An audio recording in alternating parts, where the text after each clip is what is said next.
சிலம்பக்கலை இது சிறந்த கலை, கற்றவர் மனதில் அச்சம் இல்லை. சிலம்பக்கலை இது சிறந்த கலை, கற்றவர் மனதில் அச்சம் இல்லை.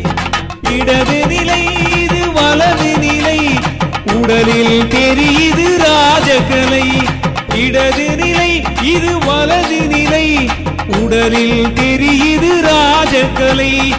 உடலில் தெரியுது ராஜகலை. சிலம்பக்கலை இது சிறந்த கலை, கற்றவர் மனதில் அச்சம் இல்லை.